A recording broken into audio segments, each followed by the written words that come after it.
नमस्कार, मी पंजाब डक. राज्यातल्या सर्व शेतकऱ्याला सांगू इच्छितो की राज्यामध्ये आज रात्रीच्या 29 तारीख आणि 30 तारीखच्या दरम्यान 3 दिवस राज्यात भाग बदलत जोराचा पाऊस पडणार आहे. कुठं रिमझिम पडणार आहे, कुठं शेतातून पाणी बाहेर पडणार आहे. म्हणून हा अंदाज लक्षात द्यायचा.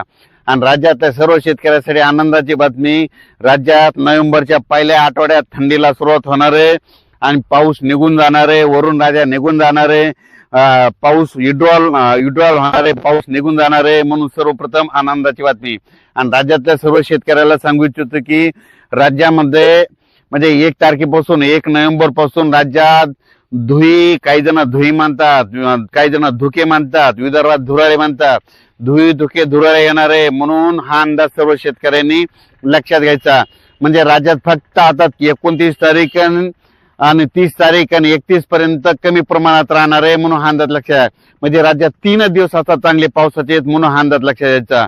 आणि राज्यातल्या सर्व शेतकऱ्याला सांगू इच्छितो की आज रात्रीच्याला नांदेड जिल्हा झालं, हिंगोली जिल्हा झालं, यवतमाळ जिल्हा झालं, अकोला जिल्हा झाला, अमरावती, वर्धा, नागपूर, भंडारा, गोंदिया, चंद्रपूर, यवतमाळ, त्याच्यानंतर लातूर जिल्हा झालं, परभणी जिल्हा झालं, बीड जिल्हा झालं, धाराशिव जिल्हा झालं, संभाजीनगर जिल्हा झालं, त्याच्यानंतर अहिल्यानगर, सातारा, सांगली, सोलापूर, कोल्हापूर, पुणे, कोकणपट्टी पूर्ण सहित मुंबई, त्याच्यानंतर नाशिक, नंदुरबार, धुळे, जळगाव, तसंच संपूर्ण राज्यातले जितके जिल्हे तितक्याच जिल्ह्यामध्ये या 3 दिवसात दररोज वेगवेगळ्या भागात काही ठिकाणी रिमझिम कुठं वाहुणी असा पाऊस पडणार आहे.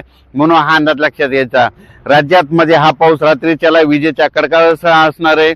दुपारनंतर काही ठिकाणी दुपारनंतर सुरुवात होणार आहे. आणि सगळ्यात जास्त पाऊस तेलंगणा, आंध्र प्रदेश, कर्नाटक या राज्यात पडणार आहे. तर हा पाऊस येण्याचे कारण सांगतो की काय झालं, राज्याच्या 2 समुद्र आहेत. म्हणजे 2 समुद्र, अरबी समुद्र आणि इकडे बंगालच्या खाडीचा समुद्र. 2 समुद्रामध्ये 2 कमी दाबाचे पट्टे होते. त्या कमी दाबाच्या पट्ट्याचं रूपांतर चक्रीवादळात झालं. आणि ते अरबी समुद्रातलं जे चक्रीवादळ आहे ते काय होणार आहे, गुजरातकडे जाऊन तिकडे ओमानकडे जाईल आणि तिकडं स्थिर होणार आहे. आणि ते काय होणार आहे, उद्यामध्ये 29 तारखेला ते स्थिर होईल. आणि त्याच्यानंतर हे बंगालच्या खाडीचं जे चक्रीवादळ आहे ते आज ते तेलंगणात येणार आहे. तेलंगणातून महाराष्ट्रामध्ये इकडं नांदेड, यवतमाळ हे पट्टा करत पूर्व विदर्भातून ते इकडं छत्तीसगडकडून इकडं आसामकडे जाणार आहे. आसामकडे जात असताना फिरत असताना चक्रीवादळ असं उलट फिरता 2 चक्रीवादळामध्ये बाष्प खेचल्या जाते. त्याच्यामुळे मला महाराष्ट्रामध्ये 3 दिवस आज 29 आणि 30च्या दरम्यान राज्यात दररोज वेगवेगळ्या भागात पाऊस पडणार आहे. म्हणून हा अंदाज सर्व शेतकऱ्यांनी लक्षात द्यायचा. मग तोच अंदाज हे पाऊस सांगायचं झालं तर म्हणजे पूर्व विदर्भाकडे जास्त पडणार आहे. कारण की ती चक्रीवादळ ते पूर्व विदर्भाकडून जात असल्यामुळं पूर्व विदर्भाकडे जास्त पाऊस राहणार आहे. म्हणून हा अंदाज लक्षात द्यायचा. उत्तर महाराष्ट्राकडे तिकडे एक चक्रीवादळ अरबी समुद्रात असल्यामुळं उत्तर महाराष्ट्रामध्ये नंदुरबार जिल्हा, धुळे जिल्हा, नाशिक जिल्हा, इगतपुरी, मुंबई, कोकणपट्टीमध्ये त्याच्यामुळे तिकडल्या उत्तर महाराष्ट्राकडे जास्त पाऊस पडणार आहे. ह्या चक्रीवादळामध्ये पूर्व विदर्भात पडणार आहे.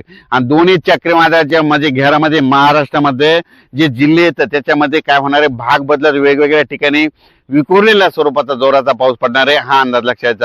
पण राज्यात मात्र 2 नोव्हेंबरला बऱ्याच ठिकाणी म्हणजे 1 नोव्हेंबर पासून राज्यामध्ये जे धुके धुराळी येणार आहे. आणि त्याच्यानंतर जसं 2 नोव्हेंबरच्या पुढे जातो 3 नोव्हेंबर, 4 नोव्हेंबर, 5 नोव्हेंबर थंडीमध्ये वाढ होत जाणार आहे. आणि 7 तारखेला चांगली राज्यामध्ये थंडी जाणवणार आहे. म्हणून हा अंदाज लक्षात घ्यायचा. धन्यवाद.